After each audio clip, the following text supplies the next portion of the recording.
When I received a phone call earlier this week asking if I would be willing to speak to you this morning, my initial response was with the microphone in front of everyone, and the reply to that was laughter. And I was grateful for that response because it just reinforced what I've come to know and trust, that I'm a valued and cared for member of this church, The Way. So while I was hesitant to agree to speak, I prayed on it, and I knew that this was something God was asking me to do. So here I am, a person who has no problem speaking to my 8th grade students, just hoping to speak clearly enough to you without experiencing a heart attack. Growing up, I attended church regularly with my grandmother, but when I turned 14, I decided that church wasn't for me, and so I left. In 2013, I knew that I had to find a church to call home. I was getting ready to adopt a child, and although I left the church and Jesus never left me because I knew that I wanted to have that child baptized. I found a church that I thought would become home. I even transferred my membership from the church I grew up in to that one. I had Maddie baptized there, but it never did feel like home. Around Easter of 2014, there was a situation there, and I knew we couldn't stay. As Maddie grew older, she was developing a love for Jesus. She was learning about him at her daycare, and although I wasn't interested at the time in church or Jesus for myself, I felt very strongly that I needed to find a place where Madison could continue to grow in her faith. So I began church shopping and was quickly getting discouraged. In early 2018, Madison and I walked into an old library building to attend worship service at City on a Hill. I was still on a quest to find a loving and caring church family for my daughter so she would learn the love that Jesus had for her, and I wasn't very hopeful. But this time was different. The second we walked in, we were greeted with genuine happiness and care. Mary Ann turned and saw a lost woman with a 4-year-old girl and welcomed us with a light in her eyes, a genuine hello, and I dared to hope that we finally found a place where we belonged. Maddie and I returned the following week, and then the week after that, and we became regular attendees. I sat in the back, always with a direct path to the door, just in case. But despite trying to stay under the radar, people kept showing up. They cared for me and for Maddie. Week after week, the smiles and hellos kept coming. People brought me into their conversations, and they loved on Madison. I began to want to be cared for. I began to believe that I deserved to be cared for, and I couldn't wait for Sunday to arrive again so I could be with my church family. Madison was thriving too. Several months after we arrived at City on a Hill, we missed worship 3 weeks in a row. I don't remember now why we were unable to attend worship, but I remember very vividly answering my phone one day. The caller was Sylvia, and she was just checking on us, making sure that we were okay. And she wanted us to know that we were missed. How's that for care? I didn't even know Sylvia, yet she cared enough to notice we hadn't been around and further cared enough to reach out. Feeling cared for was a new experience for me, and even though I questioned it and didn't believe it, I dared to ask for more. I filled out a prayer request and asked that prayers were said for my mother, who was diagnosed with breast cancer for the 2nd time. I know that people prayed. I don't know who, if it was one of you or many, but I received a phone call from Pastor Andy that week, and he prayed for me and my mother over the phone. He was new to us then.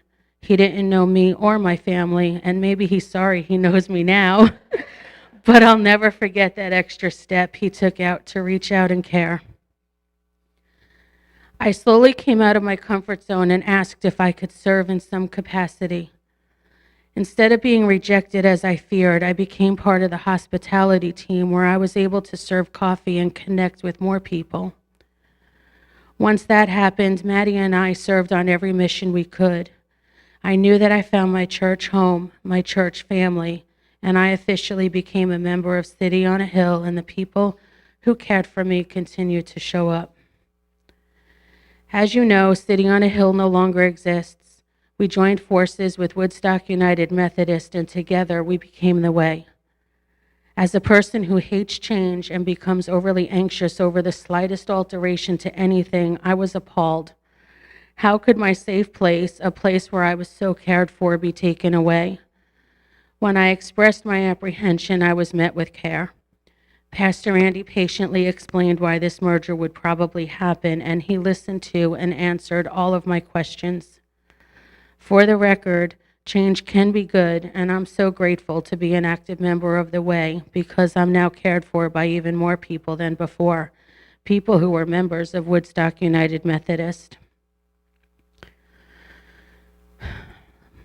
I wasn't sure I was going to include this next part, but Jesus is apparently working within me and through me. And he wants me to tell you about 2 years ago when I reached a low point in my life. I was withdrawing into myself. I was anxious and skittish and battling depression. None of that prevented me from attending worship, but Pastor Andy will tell you I had a wall around me so thick, and he'll also tell you that I was throwing him daggers with my eyes. I still don't believe him about the daggers, but I do know that I wasn't in a good headspace.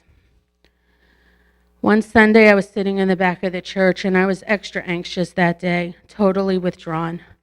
Kristen sat next to me and asked me if that was okay. Then she asked me if it would be okay if she remained with me for worship. Really? Somebody cared about me so much that they asked my permission to sit next to me. That one act of kindness, that one act of compassion set into motion so many things for me. I didn't realize it at the time, but that was the day I started to believe that I was loved, that I was respected, that I was valued, and that I was cared for. That was the day that my healing began from things I don't talk about. Because of the Way, I have 2 people who are willingly and actively walking my healing journey with me, and others from the Way who are on the path with me and don't even know it simply because they care in subtle ways. The Way is a place where you can receive more care and more healing than you may think you deserve. At least I know that's true for me, and it just happened. I wasn't looking for myself. I was looking for a church family for my daughter, and I found so much more. This is what I want for all of you, to feel and experience the same care from the people of our church as I do. I want it so much for you that Jesus gave me the courage to come off the back wall and share my testimony with you this morning with a microphone. Thank you, Pastor Andy and Kristen. Thank you, Marianne. Thank you, Diane and Alan and Sylvia and Maxine. Thank you, Tricia and Pastor Ann. And thank you to so many others who care about me and my daughter. I wish I could name all of you, but I hope all of you know that if you have ever spoken to me or to Madison, you have said or done something that left a positive memory in my heart. Thank you, Jesus, for leading me to this church family and for allowing me the privilege of being cared for allowing me to connect and cultivate relationships, and for providing so many opportunities for me to give back. We truly are the church who cares. We are the Way, the church who shares in hope, lives with purpose for the sake of others.